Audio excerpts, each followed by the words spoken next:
If you're wondering which budget laptops for students are worth your money, stick around. After we run through each product, I'll give you my personal take. Would I buy it or would I skip it? No fluff, just my honest opinion. Let's get into it. Acer Aspire 5. This absolute unit is so cheap you'll have money left over for a suspicious amount of ramen. Plus, it's actually light enough to carry without developing a scoliosis. The plastic bottom feels like a toy and the screen is so dim you'll need a literal flashlight to see your homework. But at least it has enough ports to plug in your entire life. Would I buy it?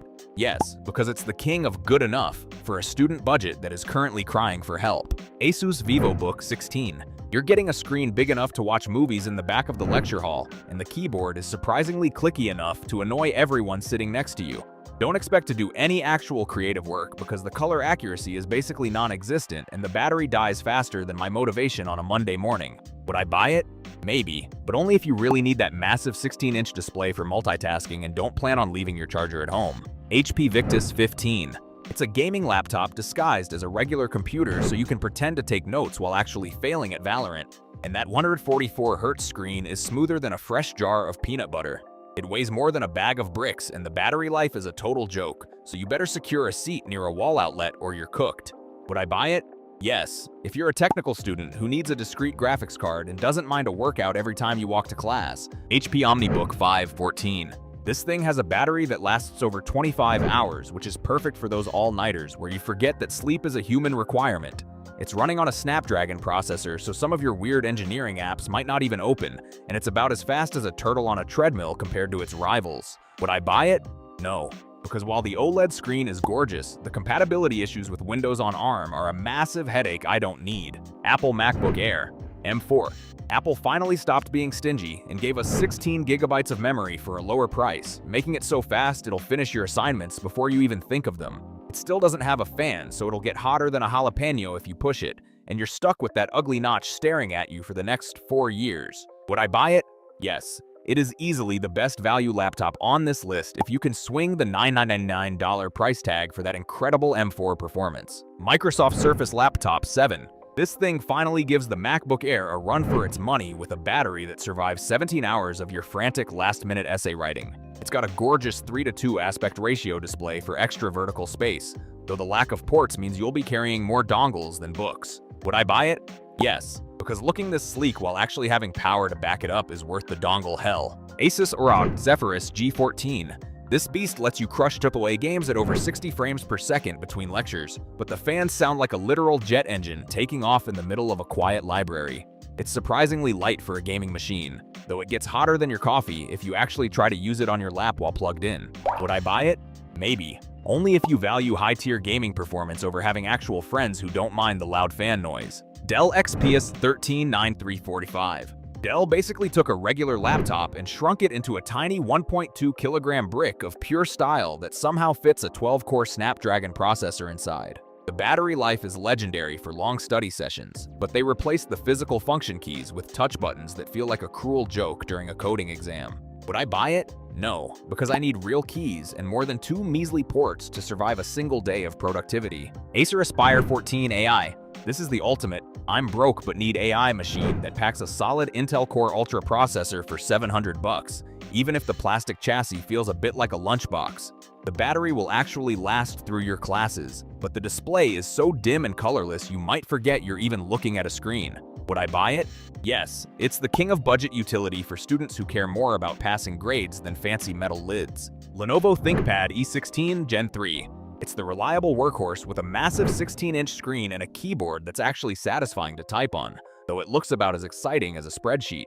You get 2 actual memory slots for easy upgrades later, but the 300 nit screen is basically invisible if you even think about sitting near a window. Would I buy it?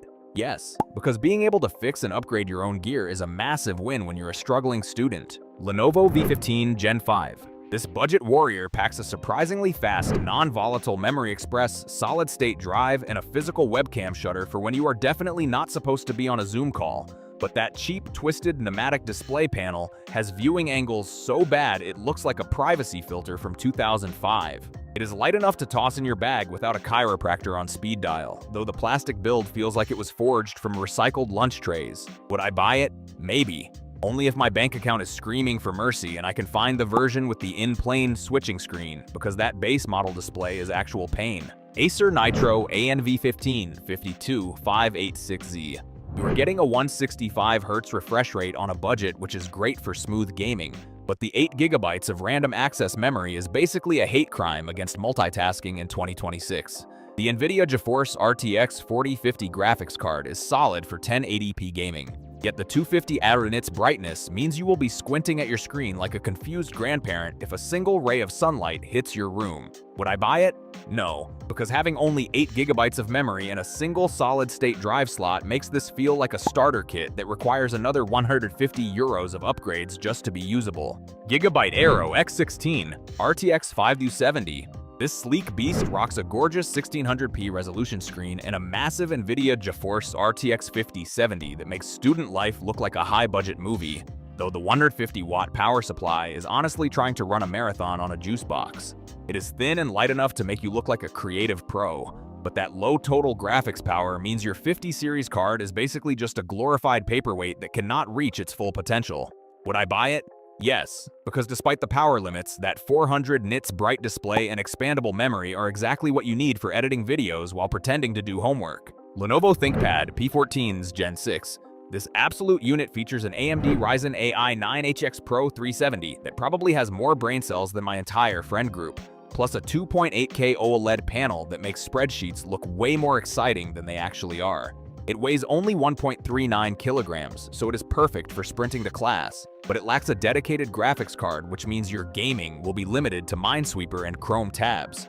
Would I buy it? Yes, if you prioritize a legendary keyboard and enough processing power to simulate the universe over playing the latest AAA titles. Acer Nitro ANV15 5276NK. This one steps up the game with an Intel Core i7 and a newer NVIDIA GeForce RTX 5060, giving you those sweet artificial intelligence capabilities for when you are too lazy to actually write your own essays. It has way better 32GB memory out of the box compared to its smaller siblings, but the NitroSense software acts like a helicopter parent by locking your power plans and making frames drop for no reason. Would I buy it? Maybe. It is a much better value than the 8GB models, but only if you can tolerate a laptop that sounds like a jet engine taking off during a simple gaming session. Acer Aspire 3. This plastic slab is cheaper than a textbook and arguably more useful, though the non-backlit keyboard means you'll be touch typing in the dark like a budget-tier Batman. It's got enough 16GB random access memory to handle your 50 open browser tabs while the battery actually survives a lecture, but the screen is so dim and depressing it looks like it's permanently in power saver mode. Would I buy it? No, because I'm not a masochist who wants to squint at a gray screen while my soul slowly dies in a windowless library. Asus VivoBook S14 OLED. This thing is a total flex with a 120Hz organic light emitting diode screen that makes your homework look better than it actually is, though the glossy finish reflects your disappointed face every time you look at your grades. It's basically a MacBook Air for people who aren't in a cult, giving you 10 hours of battery life and a colorful keyboard that screams "I'm a gamer," even though you're just failing statistics. Would I buy it? Yes, yes, because looking at vibrant colors is the only hit of dopamine I get during finals week. Samsung Galaxy Book 4. It's thin, light, and fits into the Samsung ecosystem like a needy ex, but the screen is so uninspiring and low quality for the price that it feels like a personal insult to your eyeballs. The keyboard is mushier than your brain after a 3-hour seminar, yet it somehow manages 10 hours of battery life to ensure you never have an excuse to stop studying. Would I buy it? Maybe, but only if I already owned a Samsung phone and felt like completing the set of overpriced shiny rectangles. Thanks for watching. I hope this video helped you pick the budget laptops for students for you. If you have any questions, drop a comment below. Links to all of these products mentioned in this video will be in the description.